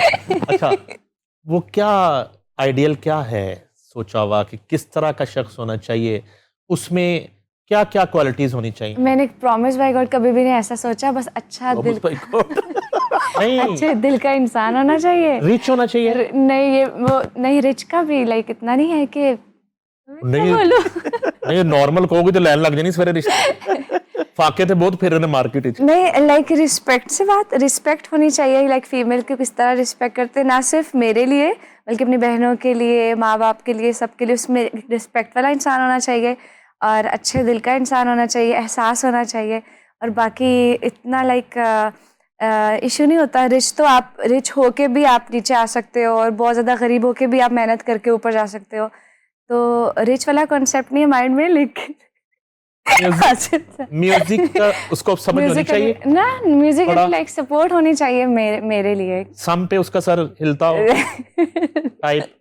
अच्छा, हाँ, सम पे चाहे हिलता हो, कम पे ना कम पे ना हिलता हो। कभी वैसे घर में डिस्कस नहीं होता फैमिली में कभी? मेरे पापा तो कहते हैं हमें कुछ नहीं चाहिए, बस तुम अपने घर की हो। अच्छा, तंग आए ने पापा? पापा इतने तंग नहीं आए हुए जितना मैं आया हूँ। वरीड है डेफिनेटली। मेरे से छोटी की भी शादी हो गई है, बड़ी की भी शादी हो गई है। अब कोई बहाना नहीं है, जवाब खत्म हो गए सारे, जवाब खत्म हो गए। हाँ, लेकिन मैंने कहा ड्रीम हाउस बनाना है पहले आप लोगों का, मेरी विश है ये। अच्छा, गुड। उसके बाद फिर अपना ड्रीम हाउस बनाऊंगी। किस तरह का म्यूजिक करने की ख्वाहिश है जो अभी नहीं किया? हाँ, तो कभी सोचती हो कि मैं ये करना है? वो जो मैं सोचती हूँ ना, वो मैं कॉन्सर्ट पे कर देती हूँ। अच्छा, जो जिस तरह का म्यूजिक चाह रही होती हूँ अभी, जितने शहर भी को जो मर्जी समझा लो, हाँ, इसको डाउन स्टेज बैक स्टेज पे बोलो, ये आज ये नहीं करना, आज इस तरह से करना है, यहाँ से हम शुरू करेंगे, इतनी परफॉर्मेंस करनी है, इस दौरान में ये नहीं करना, ये ज़रूर करना है। ये जब ऊपर जाएगी स्टेज पे तो उसके बाद जो है वो 2 मिनट तक इसको सारी बातें याद होती हैं, उसके बाद इसको किसी की कोई नहीं। सिंगरां दी शायद अफरीदी है, हाँ। अंदर जाके अपनी मर्जी इसने कर। अपनी मर्जी करनी है, और यही चीज़ लोगों को पसंद है, यही चीज़ ऑडियंस को पसंद है, और बाद में यही चीज़ जो है वो इसकी सुपर हिट होती है, और इसके अगले शोज की लाइन लगी हुई। अभी एक फेस्टिवल हमने किया है, RNN TV मीडिया पार्टनर था, कवाली फेस्टिवल था। जी जी बिल्कुल। मियादाद खान मियादाद का, खान साहब की बरसी की आपने, वो आपने कुछ नज़र से गुजरा, उसके हवाले से मैं उसकी सबसे पहले तो आपको बहुत ज़्यादा मुबारकबाद देता हूँ, क्योंकि मुझे पता है कि उसके इंतज़ामिया में जो है वो सबसे मजबूत किरदार था आपका, शेर मियादाद खान साहब को और उनकी फ़ैमिली को भी जो है, क्योंकि हमने जब आंख खोली तो इस मुल्क में कोई अदबी फेस्टिवल्स हमने नहीं देखे, हमने कोई म्यूज़िक फेस्टिवल्स नहीं देखे, बल्कि हम उस दौर से अभी ताज़ा वो दौर गुजर रहा था कि जिसमें मज़हब की चादर जो है वो पहना के, तो यहाँ पे ताइफे भी बंद कर दिए गए थे, और PTV पे भी एक दुपट्टा लहरा रहा होता था। तो मैं खुद एक जो है वो बड़ी कंजर्वेटिव फैमिली से हूँ, और अल्हम्दुलिल्लाह मुझे इस पे बड़ा फ़ख्र है, और पर्दा कोई बुरी बात नहीं है, लेकिन जब आप उसको मुसल्लत करते हैं तो वो एक बुराई है।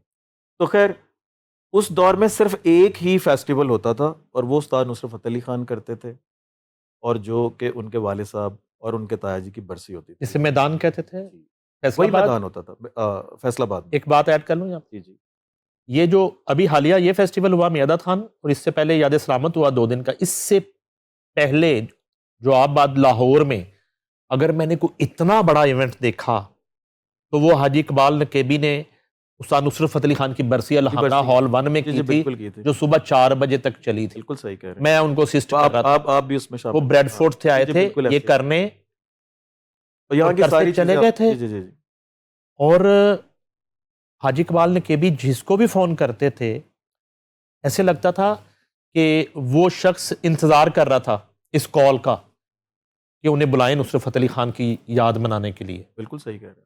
और मैं और हाजी इकबाल राहत फ़तेह अली खान के घर भी गए, Z ब्लॉक, कार्ड देने, लेकिन वो बिजी थे हमेशा की तरह।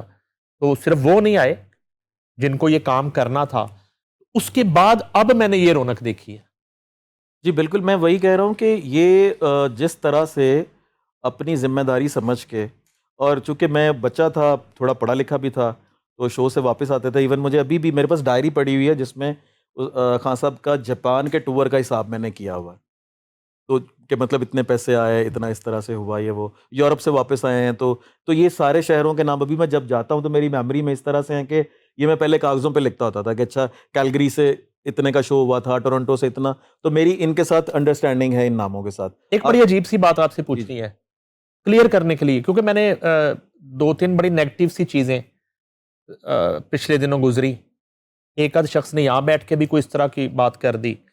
इतना जितना आपका वक्त गुजरा खान साहब के साथ, हाजी इकबाल नकीबी का वक्त गुजरा, तो आप तो घर के लोग थे। तो खान साहब को कोई शौक भी था, कोई सिगरेट ना, वगैरह, ना। ड्रिंक वगैरह कभी? बिल्कुल भी नहीं। एक और बात की तस्दीक कर दें, जी जी। उनके सामने किसी को ये करने की इजाजत कभी थी या जुर्रत थी कभी? हाजी साहब के साथ आपकी, मेरा ख्याल है सबसे यंगेस्ट दोस्त आप थे हाजी साहब के। मैं ज़ाहिर ऐसे ही है।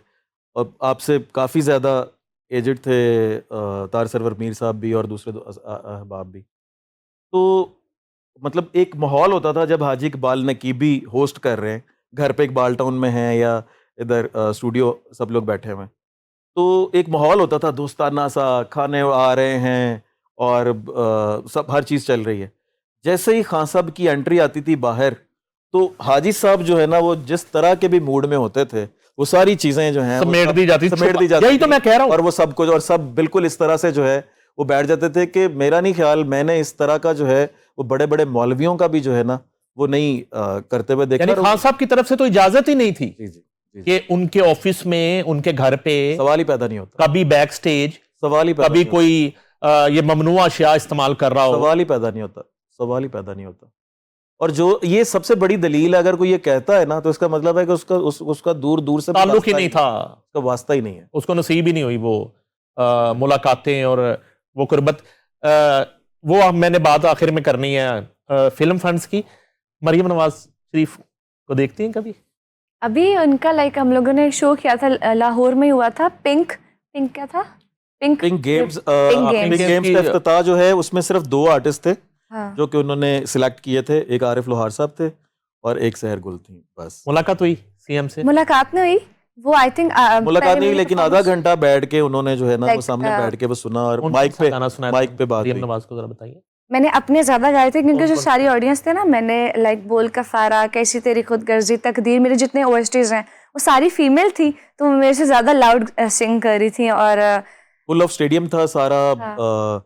जो पिंक गेम्स जिसमें सारी लड़कियां जो हैं वो आपकी तालिबात। जिंदगी का सबसे बड़ा क्राउड कौन सा था? सबसे बड़ा क्राउड? सबसे बड़ा पहले तो मैं क्वांटिटी की तादाद की बात कर रहा हूँ। जब आप पहुंची पंडाल के अंदर तो देख के जरा घबराहट हुई थोड़ी सी, इतना क्राउड? इस्लामाबाद में कुछ कॉन्सर्ट्स होते थे, फेस्टिवल्स होते थे, वहाँ पे बहुत बड़ा क्राउड होता था स्टार्टिंग में। शहर का जो लेकिन- सबसे पहला शो था वो पूछे किसका? वो सुपीरियर स्टेप्सियंस। स्टेप्सियन, हाँ स्टेप्सियंस का इस्लामाबाद में था। नहीं, जिस तरह कॉलेज का नाम है स्टेप कॉलेज। स्टेप कॉलेज है, तो हाँ, उसके कॉलेज। बच्चों को हाँ जी। स्टेप्सियंस कहते हैं। तो उनका वो शो था, वालों का? अच्छा, हाँ, जी, स्टेप बहुत बहुत बड़ा बड़ा क्राउड था। तो male, वो जहाँ female पे both। ये शक्करपड़ियाँ हैं, तो वो पहला ही शो था और उसमें कोई 3-3,500 बिल्कुल बच्चियाँ थीं जी, और जी, अबरारुल हक के साथ वो शो था। हाँ। तो that was her first show. Shopping करती है बाहर जाके? शॉपिंग वैसे मुझसे पूछ ले। यार, एक एयरपोर्ट सारे सवाल खराब कर वैसे हमारा जब हम बाहर जाते हैं तो बिजनेस ट्रिप होता है, तो जो हमारी जो रूटीन होती है, स्केजुअल होता है, वो जिन्होंने हमें बुलाया होता है प्रोमोटर्स, उनकी तरफ से होता है, सारा लाइनअप हुआ होता है। तो शॉप सर तो अन्य शूटिंग करते हैं, शॉपिंग अन्य और तो कहते हैं ना, ये रुकता नहीं शॉपिंग और करते हैं। अन्य शॉपिंग भी, और टाइम 4-5 घंटे एक ही शॉप। लेकिन एक कैलकुलेटेड भी होती है, यानी कि इनके ज़हन में होता है कि बगे के लिए क्या लेना है, एग्जैक्टली, नईम के लिए क्या लेना है, हाँ। नाज़म के लिए क्या लेना है, बिल्कुल ऐसे ही, हाँ। फलां बच्चे के लिए क्या लेना है। अच्छा, वैसे। वो यहाँ जो है ना वो चल रहा होता है आसिम सर की तो एक चेंजिंग मैंने देखी आपका है। क्या होता है, आपने कोई कैलकुलेटेड करनी होती है या जाके देखा जो पसंद नहीं, आया? मैं कहती हूँ कि लाइक मैंने कोई पैसे बचाने हैं और खर्च नहीं करना, और जब जाती हूँ तो बहुत सारी चीज़ें मुझे पसंद आ जाती हैं। घर वालों के लिए लेती हूँ, और फ्रेंड्स तो हैं नहीं, घर वालों के लिए बस लेती हूँ। अपने लिए मेकअप बहुत ज़्यादा लेती हूँ। कभी इस तरह होता है कि जब जा रही हैं टूर पे या पहुंच गई हैं तो किसी का मैसेज आया कि मेरे लिए ये चीज़ लेके आना? हाँ, मेरी लाइफ में ना सिर्फ मेरी फैमिली है। वो मुझे फैमिली ही कर लो। वो मुझे डांटते हैं कि क्यों लेकर आती हो, क्यों पैसे अपने खर्च करती अच्छा, हो। एक चीज़ ये, दूसरी चीज़ ये कि आपने कभी वहां से किसी को कॉल या मैसेज किया हो कि क्या लेके आऊं? बहुत पूछती हूँ मैं, वीडियो कॉल पे दिखाती हूँ एक एक मेरा चीज़। नंबर आपके पास नहीं है? ये हमारे पेज पे लिखा हुआ है। अच्छा, वो आपका नंबर है। एक मिसाल देता हूँ आपको। ये ना मैंने ट्रेंड देखा है खुद, मैं नया नया फील्ड में आया, मेरी नौकरी जंग अखबार में हो गई थी, तो मैं नाम ले लेता हूँ, हमारे आर्टिस्ट हैं बड़े ज़बरदस्त, रफ़ाकत अली खान। जी जी। तो वो एक गालबन अमेरिका या कनाडा के टूर पे जा रहे थे, तो मुझे पीटीवी में मिल गए। तो कहते कि अच्छा हो गया आपसे मुलाकात हो गई, वो है स्वीट आदमी है। तो मैंने कहा हाँ साहब, मैं जा रहा हूँ टूर पे। तो वो चांद से चेहरे का सदका सुपर डुपर हिट था। तो कहते वो आपने मैंने पब्लिश किया हुआ पहला आपने एल्बम किया जो हुआ? है, अच्छा। मैंने पब्लिश कहते किया। तुसी मैंने कुछ नहीं दसिया। मैं कहा हाँ साहब, मैंने क्या बताना था, आपने खुद गाना है जाके। कहते नहीं, ले आना की है। अच्छा, अच्छा, मैंने कहा हाँ, अच्छा, मुझे पता ही नहीं था। कहते मैं तो जब से आया हूँ, मुझे यहाँ आप चौथे जर्नलिस्ट मिले हैं, 3 ने अपनी अपनी चीजें बता दी लिस्ट हैं दे दी है। कि मेरी है वे, मेरी है वे। हाँ, और फिर एक तो उसमें बहुत ही बदनाम थे, ठीक है, वो तो किसी अखबार में भी पता चल जाए ना हाँ, कि आसम रजा जा रहे हैं हाँ। या तावला इस्सा खिलवी जा रहे हैं, तो वो उसको फोन कर देते थे। तो चलो, ये भी एक बिल्कुल गिफ्ट देना जो है, ये तो सुन्नत है। सुन्नत। बिल्कुल बिल्कुल, बहुत अच्छा फील होता है आप किसी को गिफ्ट देते इसकी हो। सबसे खूबसूरत बात ये होती है कि जब आप किसी को गिफ्ट देते हैं ना, तो उसका पहला एहसास ये होता है कि यार ये इसने मुझे वहां पे जाके भी याद रखा। तो ये सबसे खूबसूरत एहसास। मेरे लिए अच्छा सबसे नहीं, मेरे लिए इस दफा ये आया कि ये आपी जो है वो अच्छा, आपके लिए गिफ्ट आया है? नो, उम्रे की शॉपिंग, ओके, ये वाह। वहां की चीजें हैं। अगला पैकेट है कि ये जो है कनाडा की है, उस ये तो अगला है यूरोप कि की है। ड्यूटी फ्री शॉप थी। हाँ, हाँ। ठीक है, ऐसे तो ही। मैं उन सोच अच्छा, आपके को बताओ, अभी यूरोप भी जा रहे हैं। नहीं नहीं, तो मैंने क्या कहा है, मैं कहा अल्लाह आपको वर्ल्ड टूर पे रखे भेजा।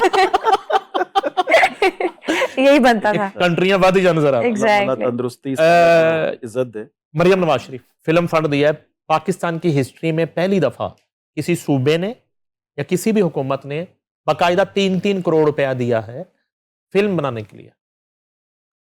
नईम साहब, अगर तो ये अपनी तशहीर के लिए दिया गया है कि इस शोबे के लोग भी मेरी तारीफ़ें करें, तो फिर एक और बात है। और अगर उनकी जो है ना वो खिदमात को सराहते हुए उनको इनाम दिया गया कि आपने फिल्में बनाई, लिहाजा चलें ये आप रखें, या फिर इंडस्ट्री को और टीका बात है। टीका लगाया गया है, ऑक्सीजन दिया गया है। जी। लेकिन अगर ये इंजेक्शन लगाया गया है तो इसकी अकाउंटेबिलिटी क्या है? जिनको पैसे दिए गए हैं, क्या वो अब इन पैसों के साथ क्या करेंगे? क्योंकि ये गवर्नमेंट का पैसा है। अभी तो वो पहले रोज आपको रात को याद है? गिनते हैं बैठ के बस।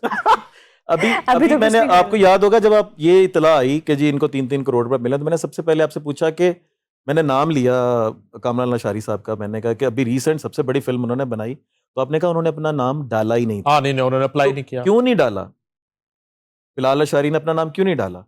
क्योंकि वो समझते हैं, वो आकिल बालिग हैं, वो समझते हैं, जिम्मेदार हैं कि अगर मैं किसी से पैसा ले रहा हूं तो उसकी अकाउंटेबिलिटी है। अब आपने इन पैसों के साथ क्या करना है?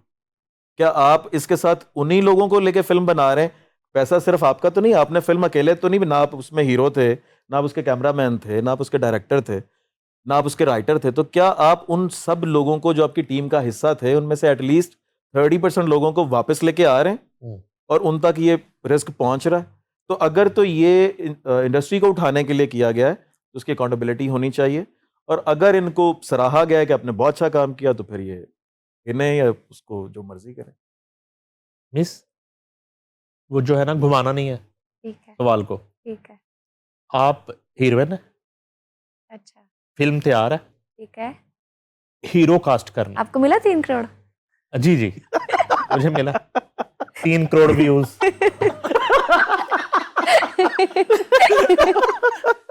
हीरो जो है ना, हाँ जी। वो कौन होगा, अच्छा, और वो फैसला आपने करना है। उन्हें क्या जी हीरोइन से पूछें वो जिस हीरो के साथ कंफर्टेबल है ठीक। वो हीरो होगा, वो कौन होगा हीरो?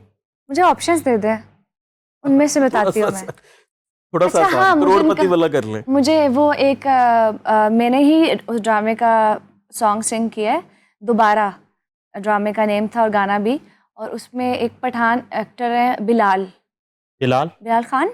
हाँ, अच्छा, बिलाल खान, हाँ, वो बहुत अच्छे एक्टर हैं और डिसेंट हैं और लुक वाइज भी दीपिका अच्छे हैं। क्यानी के साथ जो दीपिका क्यानी के साथ, हाँ। दोबारा वो बाकी मुझे किसी के भी, बाकी मुझे एजिड लगते हैं सब। बिलाल मुबारक हो, आपको फिल्म मिल गई है। अच्छा, गाना जो है जी। थीम सॉन्ग अब जो पिक्चराइज होना है आप पे, ठीक है। वो कौन सा होगा गाना आपके गानों में से? अब मेरे गानों जो में आप से- आप ही के हैं और अब आपने ये विजुलाइज किया कि ये गाना पिक्चराइज होना चाहिए हमारे ऊपर। अच्छा, अभी जितने भी मेरे ड्रामा ओएसटीज हैं वो सब सैड सॉन्ग्स हैं। अच्छा, अभी जो मेरे गाने आ रहे हैं ना, उसमें से मैं चाहूंगी लाइक एक आसिम सर ने गाना अभी हमारा ईद पे रिलीज होगा। इंशाल्लाह। वो करो जो सुना भी सको।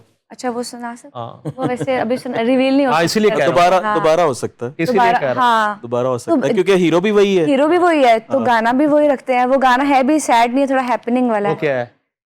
वो गाना हाँ। गा के सुना। गा के सुना दे। ओके। दिल लगाया है दोबारा, हाँ दोबारा क्या करूं, जो कभी ना था हमारा है हमारा क्या करूं, तुमसे दूरी ने किया है ये इशारा क्या करूं, हमको उल्फत ने बिगाड़ा है दोबारा क्या करूं। बहुत अच्छे, very nice, very nice. Thank you miss, बहुत अच्छा लगा हमेशा की तरह। Thank you sir. और कोशिश की हमने कि रेपिटेशन ना हो और कोशिश की कि कुछ नई नई बातें करें और हमारी बेस्ट विशेज़ हैं थैंक यू। आपके नए डेब्यू सॉन्ग के लिए और आपके आने वाले प्रोजेक्ट्स के लिए। इंशाल्लाह। और इसी तरह इस उम्मीद के साथ कि आपका जो तहरीरें हैं, आपके जो लिरिक्स हैं, उससे इंडस्ट्री, म्यूज़िक इंडस्ट्री और दुनिया का टैलेंट इस्तिफ़ादा करता है। नाज़रीन, बहुत खूबसूरत मेहमान हमारे साथ मौजूद थे, म्यूज़िक भी हुआ, मज़े मज़े की बातें भी हुई, कुछ तल्ख़ यादें भी हमने डिस्कस की। इन्हीं के साथ आसिम रज़ा, सहर गुल खान और नईम हनीफ को दीजिए इजाज़त। अल्लाह हाफ़िज़।